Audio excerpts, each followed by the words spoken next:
Hello दोस्तों, ओम नमः शिवाय, हर हर महादेव। तो दोस्तों, स्वागत है आपका हमारे चैनल हिंदी कहानी वर्ल्ड में। और आज की कहानी का शीर्षक होने वाला है भूतिया गांव। कहानी बहुत ही मज़ेदार और इंटरेस्टिंग होने वाली है और हॉरर भी होने वाली है, तो अंत तक जरूर देखें। चैनल पर नए आए हैं तो तुरंत सब्सक्राइब भी कर लें। तो चलिए कहानी शुरू करते हैं। शाम के लगभग 8 बजे का वक्त था। पहाड़ी से पीछे की तरफ बने हुए रतनपुर गांव के मोहल्ले के बच्चे एक दूसरे के साथ खेलने में व्यस्त थे। अंधेरे ने पूरे गांव को अपने आगोश में ले लिया था। हवाएं कुछ ज्यादा ही जोरों से चल रही थी और पीपल के पत्तों की आ रही तेज आवाज एक भयानक सा माहौल पैदा कर रही थी। रतनपुर गांव कुछ ज्यादा आबादी वाला नहीं था। कुल मिलाकर गांव में 15 से 20 परिवार रहा करते थे, लेकिन गांव में सुख शांति थी। लोगों के अंदर आपस में प्रेम था और गांव के बच्चे देर रात तक मोहल्ले के बीच खेला करते थे। लेकिन आज तक गांव में किसी तरह की कोई अनहोनी नहीं हुई थी। लेकिन आज की रात गांव का मौसम जिस तरह से बदला था वो कुछ अलग था। गांव के लोगों को लग रहा था जैसे ये हवाएं नॉर्मल नहीं है, बल्कि कुछ तो है जो बाकी दिनों से अलग है। और इसीलिए मोहल्ले के बीचों बीच खेल रही पिंकी, गुड़िया, पप्पू और रानी, इन चारों बच्चों को इनके माँ बाप आवाज देकर बुला रहे थे। लेकिन ये बच्चे खेलने में इतने व्यस्त थे कि इन्हें अपने माँ बाप की आवाज तक सुनाई नहीं दे रही थी। पप्पू, तुझे पता है ये जो हमारे गांव का चौक है ना, इसके सामने गली में जो घर है वो अंदर से बहुत सुंदर है, लेकिन उस घर में तो कोई रहता ही नहीं। तुझे कैसे पता वो घर बहुत सुंदर है? अरे मेरे पापा ने मुझे बताया था। पहले जमाने में ना ये राजा का घर हुआ करता था।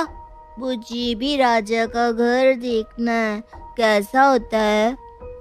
लेकिन उस घर पर तो ताला लगा हुआ है। उस घर के अंदर कोई नहीं जा सकता, बस मंदिर के पुजारी जी है, वो उसकी साफ सफाई करवाने के लिए जाते हैं कभी कभी।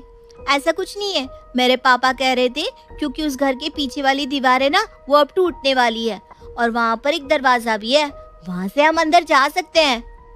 अरे लेकिन उस दरवाजे पर भी तो ताला लगा होगा ना। जब वो घर कभी नहीं खुलता तो पीछे वाला दरवाजा खुला कैसे रह सकता है?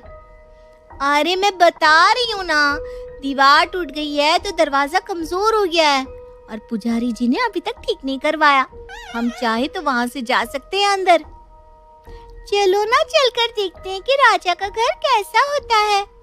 लेकिन अभी तो वहाँ पर अंधेरा होगा, इतनी तेज हवा चल रही है, गांव की लाइट भी तो चली गई है। अरे कोई बात नहीं, मेरे पास ना एक लाइटर है, हम उसकी रोशनी में अंदर चले जाएंगे।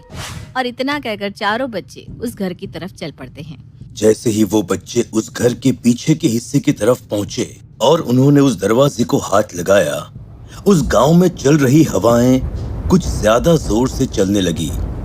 आसमान में जोर से बिजली कड़की और बिजली के कड़कने की आवाज सुनकर वो चारों बच्चे बुरी तरह से सहम गए। मुझे लगता है हमें वापस घर चलना चाहिए। देखो ना, कितने जोर से आंधी चल रही है और माँ भी कब से आवाज दे रही है। अब यहाँ तक आ गए हैं तो राजा का घर देखकर ही जाएंगे ना। गुड़िया बिल्कुल ठीक कह रही है, चलो इस दरवाजे को धक्का देते हैं। वो सारे बच्चे मिलकर उस घर के पिछले हिस्से के दरवाजे को धक्का मार देते हैं। लेकिन धक्का मारते ही एक बहुत ही भयानक चीखने की आवाज उन्हें सुनाई देती है। आसमान में जोर से बिजली कड़कती है और चारों बच्चे वहां से भाग जाते हैं। पिंकी के घर उसकी माँ राधिका और पापा रमेश उसका बहुत देर से इंतजार कर रहे थे। पिंकी बेटा, मैं कब से तुम्हें आवाज दे रही थी, लेकिन तुमने मेरी आवाज ही नहीं सुनी। देखो बेटा, आज गांव का मौसम कुछ ठीक नहीं लग रहा और जब भी मौसम खराब हो ना तो जल्दी घर पर वापस आ जाया करो। लेकिन पिंकी का चेहरा देखकर लग रहा था जैसे उसे अपने माँ बाप की आवाज सुनाई नहीं दे रही थी। पिंकी को कोई जवाब ना देता हुआ देखकर राधिका ने उसके कंधे पर हाथ रखा। जैसे ही राधिका ने पिंकी के कंधे पर हाथ रखा, राधिका ने पलटकर बड़े ही भयानक अंदाज में अपनी माँ की तरफ देखा।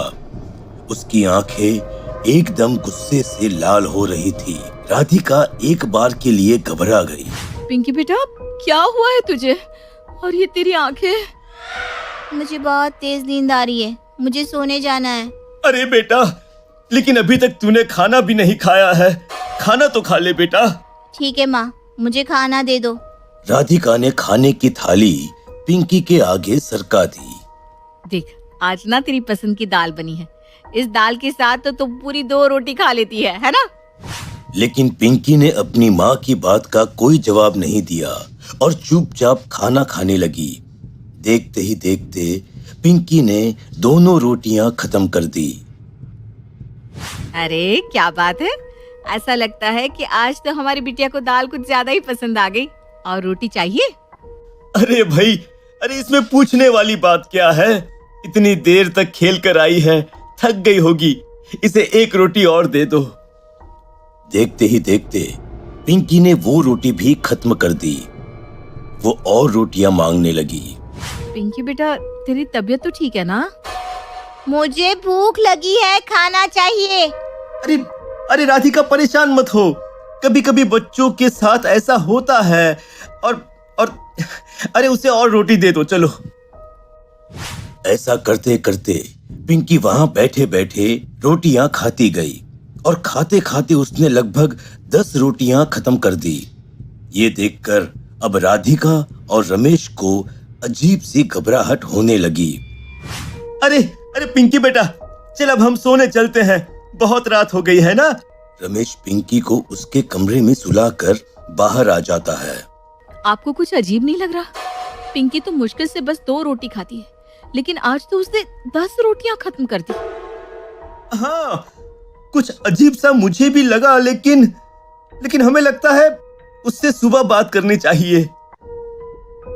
पप्पू के घर पर पप्पू के माँ अश्विनी और पापा कैलाश भी उसका बड़ी बेसब्री से इंतजार कर रहे थे। देख पप्पू, मैंने तुझे बहुत बार समझाया। अरे ऐसे आधी आधी रात तक गांव के चौक पर खेलना ठीक नहीं है। तेरे पापा बिल्कुल ठीक कह रहे हैं बेटा। इतना खराब मौसम हो रहा था और तेरे पापा ने तुझे कहाँ कहाँ नहीं ढूंढा। कहाँ थे तुम लोग बेटा? कहाँ थे का क्या मतलब? हम लोग भी पीपल के पेड़ पर उल्टे लटके हुए थे। पप्पू ने ये बात कुछ इस अंदाज में कही कि अश्विनी और कैलाश की सांसें अटक गई।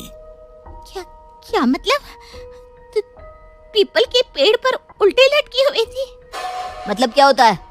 जो कर रहे थे वही तो बता रहा हूँ। अब जल्दी से मुझे 1 गिलास पानी दो। अरे तू आज किस तरह से बात कर रहा है? इतनी अजीब अजीब बातें क्यों कर रहा है?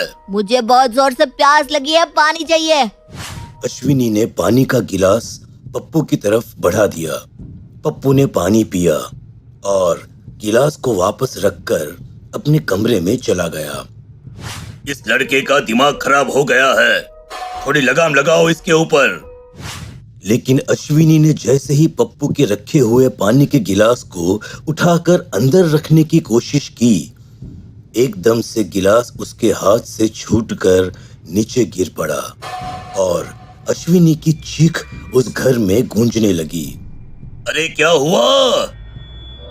अश्विनी ने अपना हाथ कैलाश को दिखाया जो अब जल चुका था और उस पर फफोले पड़ गए थे। अरे ये क्या हुआ अश्विनी, तुम्हारा हाथ कैसे जल गया? मुझे कुछ समझ में नहीं आ रहा। पप्पू ने इस ग्लास में पानी पिया था और उसके बाद ये ग्लास किसी अंगारे की तरह दहक रहा है। आपको नहीं लगता कि बहुत कुछ गलत हो चुका है? उधर पप्पू अपने कमरे में दीवार पर बिना किसी सहारे के चल रहा था। पप्पू के कमरे का माहौल कुछ अजीब था। पप्पू की आंखें बाहर निकल आई थी, लेकिन उसके माँ बाप इस बात से बिल्कुल अनजान थे। रानी के घर पर उसकी माँ सुकन्या और पापा राघव दोनों ही रानी का इंतजार कर रहे थे। लेकिन रानी ने जैसे ही अपने घर में कदम रखा, वैसे ही उस घर में जानवरों की आवाजें सुनाई देने लगी। अरे ये क्या? ये आवाजें कहाँ से आ रही है? अरे ये आवाज़ें तो बहुत ही डरावनी है सुकन्या, जैसे गांव में कोई जंगली जानवर घुस आया हो। और रानी, तुम इतनी देर रात तक कहाँ थी? रानी ने अपनी गर्दन को टेढ़ा करते हुए सुकन्या के चेहरे की तरफ देखा और बिना कोई जवाब दिए वह छत की तरफ जाने लगी। रानी, रानी कहाँ जा रही हो तुम? आखिर ये गांव में आज हो क्या रहा है? पहले ये डरावना तूफान और अब जानवरों की आवाजें। मैं पड़ोस वाले रामू से पूछ कर आता हूँ। पागल हो गए हो क्या? मुझे तो कुछ आज वैसे ही ठीक नहीं लग रहा और तुम्हें बाहर जाना है। लेकिन ये जंगली जानवरों की आवाजें कैसी हैं? तभी अचानक से राघव और सुकन्या को अपने घर की छत से भी वही भयानक आवाजें सुनाई देना शुरू हो जाती हैं। ये क्या हुआ? अभी अभी हमारी बेटी रानी छत पर गई है। हे भगवान, कहीं उसे कुछ हो न गया हो। वो दोनों भागते हुए छत पर जाते हैं, लेकिन वहां का नजारा देखकर उन दोनों के होश उड़ जाते हैं। रानी के मुंह से बड़े बड़े दांत निकल आए थे और वो बड़े ही भयानक तरीके से छत पर यहाँ से वहां छलांगे मार रही थी। हे भगवान, ये हमारी बेटी को क्या हो गया है? लगता है जैसे किसी बुरी आत्मा का साया इसके ऊपर आ गया है। गुड़िया के घर पर गुड़िया की माँ और पापा यानी कि सुदेश और कावेरी गुड़िया का इंतजार कर रहे थे, लेकिन तभी अचानक से उन्हें अपने घर में एक लाल रंग का धुआं भरते हुए नजर आने लगा। अरे ये क्या?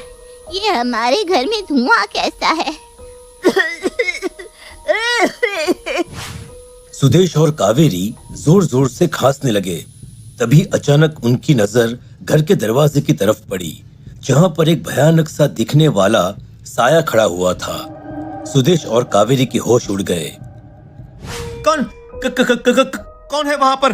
अरे कौन हो तुम? पापा, आपने अपनी बेटी को भी नहीं पहचाना? मैं आपकी बेटी गुड़िया हूँ। और इतना कहकर गुड़िया बड़े ही भयानक अंदाज में जोर जोर से हंसने लगती है।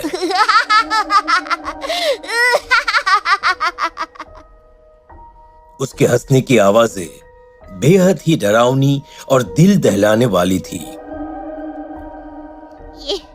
ये हमारी बच्ची को क्या हो गया है? चारों तरफ अजीब सा माहौल है। गुड़िया, बेटा तुम ठीक तो हो ना? मैं आपकी गुड़िया नहीं हूँ, मैं एक बुरी आत्मा हूँ, एक बुरा साया जो इस पूरे गांव को निगल जाएगा।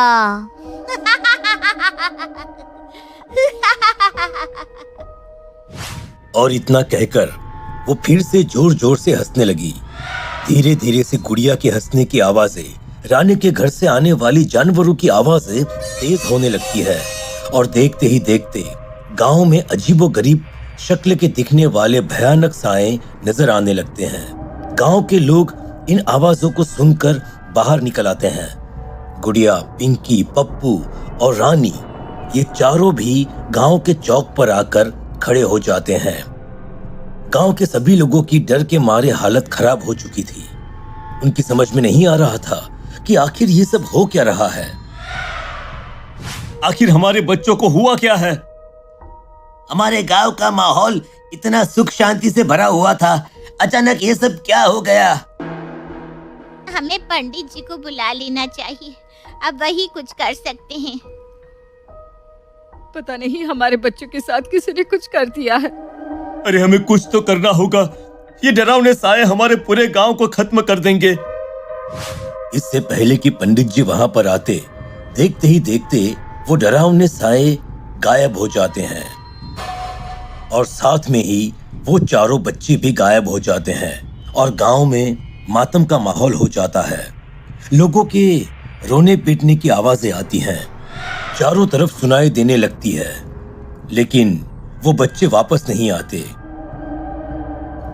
धीरे धीरे सुबह हो जाती है। गांव के सब लोग पंडित जी के साथ उस पुराने घर के पास पहुंचते हैं, जहां पर बच्चे खेलने के लिए गए थे। पंडित जी, इस घर की वजह से ही सब कुछ हुआ है। कल रात को बच्चे यहीं पर खेलने आए थे।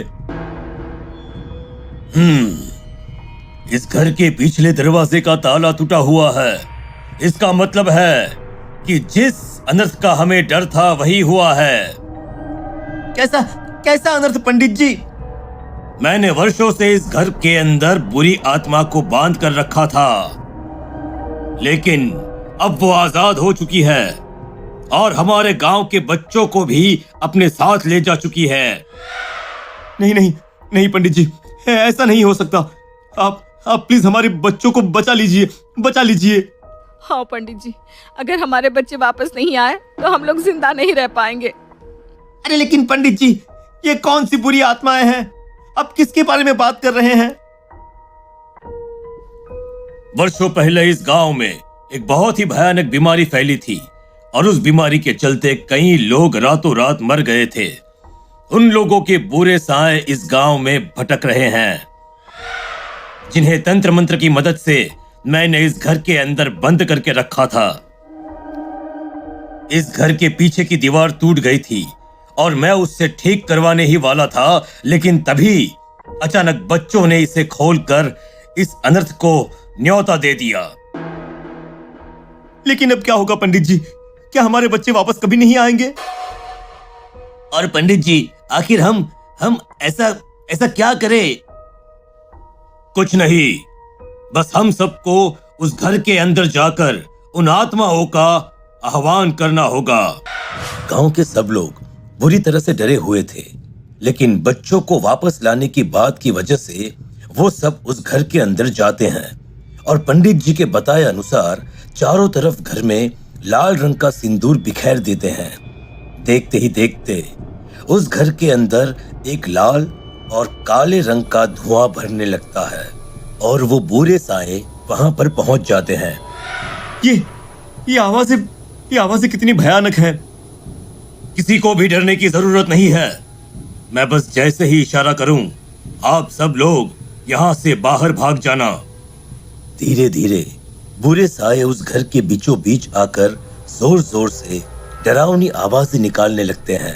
साथ में वो चारों बच्चे भी थे। पंडित जी के कहने पर उन चारों बच्चों के माता पिता ने अपने बच्चों को उठाया और घर से बाहर निकल गए और देखते ही देखते वो साए फिर से उस घर के अंदर कैद हो गए और रतनपुर गांव एक बार फिर से पहले की तरह हो गया। लेकिन उस घटना के बाद किसी ने भी उस घर के आसपास जाने की या उस घर के तालों को खोलने की हिम्मत कभी भी नहीं की। तो दोस्तों, भूतिया गांव कहानी आपको कैसी लगी? लाइक और कमेंट करके ज़रूर बताएं और इसे अपने फ्रेंड्स और रिश्तेदारों के साथ शेयर भी कर दें और इस तरीके की और कहानियां देखने के लिए चैनल को सब्सक्राइब भी कर लें। मिलता हूं मैं आपसे अगली कहानी में, तब तक के लिए जय श्री कृष्णा।